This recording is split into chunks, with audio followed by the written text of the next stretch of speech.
وَلَقَدْ يَسَّرْنَا الْقُرْآنَ لِلذِّكْرِ فَهَلْ مِن مُّدَّكِرٍ۔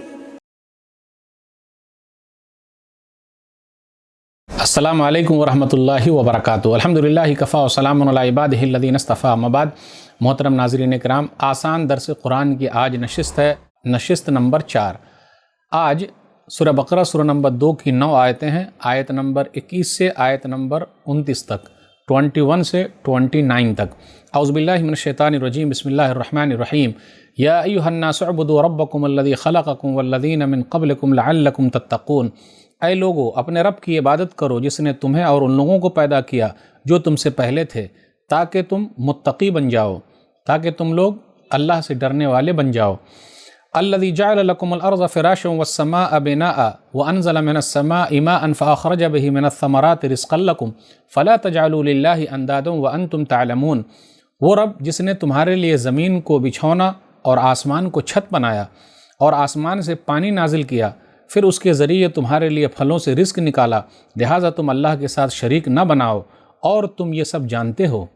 وَإِن كُنتُم فِي رَيْبٍ مِّمَّا نَزَّلْنَا عَلَىٰ عَبْدِنَا فَأْتُوا بِسُورَةٍ مِّن مِّثْلِهِ وَادْعُوا شُهَدَاءَكُم مِّن دُونِ اللَّهِ إِن كُنتُم صَادِقِينَ۔ اور اگر تم اس کتاب کے متعلق شک میں ہو جو ہم نے اپنے بندے پر نازل کی ہے، تو اس جیسی ایک صورت تم بھی لے آؤ، اور تعاون کے لیے اللہ کے سوا اپنے مددگاروں کو بھی بلا لو اگر تم سچے ہو۔ فَإِن لَّمْ تَفْعَلُوا وَلَن تَفْعَلُوا فَاتَّقُوا النَّارَ الَّتِي وَقُودُهَا النَّاسُ وَالْحِجَارَةُ أُعِدَّتْ لِلْكَافِرِينَ۔ پھر اگر تم ایسا نہ کر سکو، اور یقیناً تم ہرگز ایسا نہیں کر سکو گے، تو اس آگ سے ڈرو جس کا ایندھن لوگ اور پتھر ہیں، وہ کافروں کے لیے تیار کی گئی ہے۔ وَبَشِّرِ الَّذِينَ آمَنُوا وَعَمِلُوا الصَّالِحَاتِ أَنَّ لَهُمْ جَنَّاتٍ تَجْرِي مِن تَحْتِهَا الْأَنْهَارُ كُلَّمَا رُزِقُوا مِنْهَا مِن ثَمَرَةٍ رِزْقًا قَالُوا هَذَا الَّذِي رُزِقْنَا مِن قَبْلُ وَأُتُوا بِهِ مُتَشَابِهًا وَلَهُمْ فِيهَا أَزْوَاجٌ مُطَهَّرَةٌ وَهُمْ فِيهَا خَالِدُونَ۔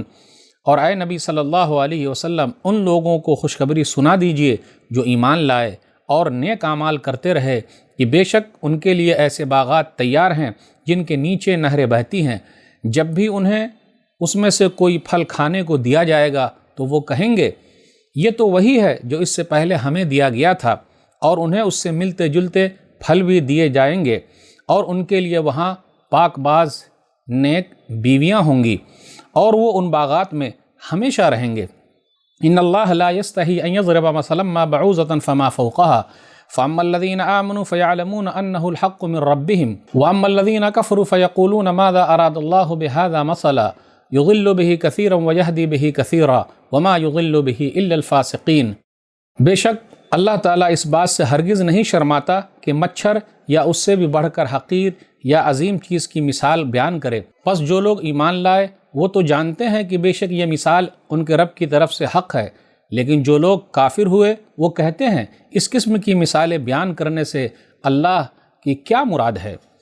اللہ اس مثال سے بہت سارے لوگوں کو گمراہ کرتا ہے اور بہت سارے لوگوں کو سیدھا راستہ دکھاتا ہے، اور بہت سارے لوگوں کو ہدایت دیتا ہے، اور وہ اس سے صرف نافرمانوں ہی کو گمراہ کرتا ہے۔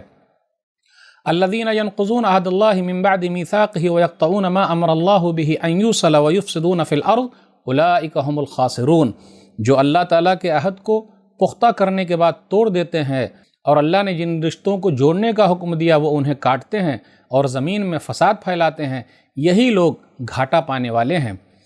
کیف تکفرون باللہ وکنتم امواتا فاحیاکم ثم یمیتکم ثم یحییکم ثم الیہ ترجعون۔ آخر کس طرح تم اللہ کا انکار کرتے ہو حالانکہ تم مردے تھے، پھر اس نے تم کو زندہ کیا، پھر وہ تمہیں مارے گا، پھر وہی تمہیں زندہ کرے گا، پھر اسی کی طرف تم لوٹائے جاؤ گے۔ هو الذی خلق لکم ما فی الارض جمیعا ثم استوى الی السماء فسواہن 7 سماوات وہو بکل شیء علیم۔ وہی تو ہے جس نے سب کچھ جو زمین میں ہے تمہارے لیے پیدا کیا، پھر وہ آسمان کی طرف متوجہ ہوا اور ان کو درست کر کے 7 آسمان بنا دیے، اور وہ ہر چیز کو خوب جاننے والا ہے۔ ناظرین اکرام، ابھی آپ نے درس نمبر 4 کے اندر جو رکوع ہم نے آپ لوگوں کے سامنے پڑھی وہ رکوع نمبر 3 ہے۔ رکوع نمبر 3 کے اندر جو باتیں بیان کی گئی، پہلے ہم یہ دیکھ لیں کہ 9 آیتیں پڑھی گئی، اس کا ترجمہ پڑھا گیا، جو باتیں بیان کی گئی اب اس کا خلاصہ کچھ یوں ہے۔ آپ غور کرتے ہوئے چلیں، اس سے پہلے والے رکوع کے اندر جو باتیں آئی تھی کہ اللہ تعالیٰ نے کس طریقے سے لوگوں کی تقسیم کی ہے، تو آپ غور کریں شروع میں کیا تھا نیک لوگوں کی نشانیاں کیا ہے، کافروں کا تذکرہ تھا، منافقوں کے بارے میں ذکر تھا۔ آج کے درس کے اندر یہ بیان کیا جا رہا ہے، یا ایھا الناس اعبدوا ربکم الذی خلقکم والذین من قبلکم لعلکم تتقون۔ اے لوگو، سب لوگوں سے خطاب ہے، ایمان والوں سے نہیں، صرف مومنوں سے نہیں، صرف کافروں سے نہیں، بلکہ سب لوگوں سے۔ تم لوگ اپنے اس رب کی عبادت کرو، اسی کی پوجا کرو جس نے تم لوگوں کو پیدا کیا۔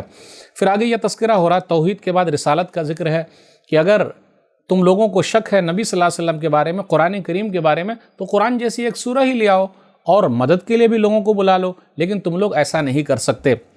پھر آگے یہ بیان کیا جا رہا ہے، جو لوگ جہنم کے اندر جائیں گے وہاں لوگ بھی ایندھن ہیں جہنم کے اور پتھر بھی ایندھن ہیں۔ اب سوال یہ پیدا ہوتا ہے کہ پتھر کو آگ میں کیوں ڈالا جائے گا؟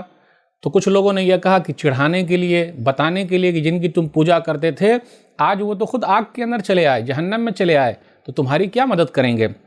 سورہ انبیاء سورہ نمبر 21 آیت نمبر 98، انکم وما تعبدون من دون اللہ حسب جہنم، تم اور جن کی تم عبادت کرتے تھے اللہ کے سوا جہنم کے ایندھن ہوں گے۔ اللہ تعالیٰ ڈال دے گا، یعنی پتھر کو بھی آگ میں ڈال دے گا۔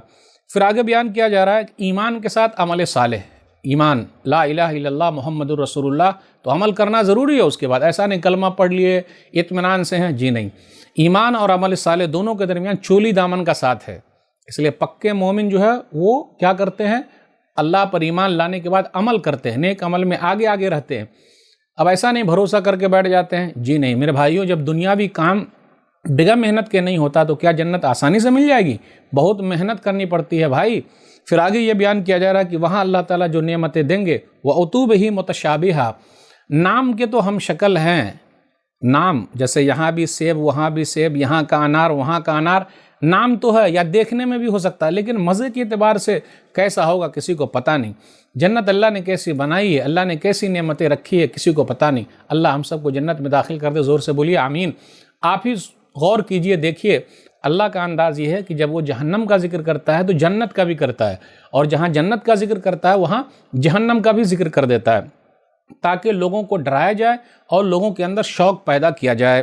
اب غور کریں، اللہ تعالیٰ نے جو نعمتیں رکھی ہے اس نعمتوں کے بارے میں کوئی آدمی سوچ نہیں سکتا۔ ایک حدیث کے اندر آیا، صحیح بخاری کتاب بدل الخلق، حدیث نمبر 3244، ما لا عین رأت ولا اذن سمعت ولا خطر علی قلب بشر، کسی آنکھ نے دیکھا نہیں، کسی کان نے سنا نہیں، اور کسی دل نے محسوس نہیں کیا ہے۔ ایسی نعمتیں اللہ تعالیٰ نے رکھی ہے، اس لیے ہمیں اور آپ کو اس کی تیاری کرنا ہے۔ پھر آگے کہا گیا کون لوگ گھاٹے میں ہیں؟ اللہ تعالیٰ سے عہد و پیمان کیا، اس کو توڑ دیا۔ رشتے ناطے کو جو لوگ کاٹتے ہیں، زمین میں فساد پھیلاتے ہیں، یہی لوگ گھاٹے کے اندر ہے۔ آگے اور اللہ تعالیٰ نے ذکر کیا کہ ہم لوگ کس طریقے سے مردے تھے، یعنی نطفے کی شکل میں تھے، پھر اللہ تعالیٰ نے کس طریقے سے انسان کی شکل میں نکالا، پھر دوبارہ اللہ موت دیں گے، پھر اللہ تعالیٰ زندہ کریں گے اور سب لوگوں کو اٹھ کے جانا ہے۔ پھر اللہ تعالیٰ کے بارے میں یہ ذکر ہے کہ اللہ تعالیٰ نے آسمان بنائے اور آسمان کو اللہ نے برابر کیا، زمین کا تذکرہ ہے، اور اللہ تعالیٰ ہر چیز کا جاننے والا ہے۔ تو پتہ یہ چلا ہمیں اور آپ کو ہر چیز کی جانکاری رکھنا ضروری ہے۔ تو بڑا پیغام یہ تھا کہ سب لوگوں کو کہا گیا کہ صرف ایک اللہ کی عبادت کرو۔ اللہ سے دعا ہے کہ اللہ تعالیٰ ہم لوگوں کے دلوں میں توحید خالص بیٹھا دے، آمین۔ والسلام علیکم ورحمۃ اللہ وبرکاتہ۔ اور مزید ویڈیوز کو دیکھنے کے لیے آپ ہمارے YouTube چینل کو سبسکرائب کریں۔ فجزاکم اللہ خیرا۔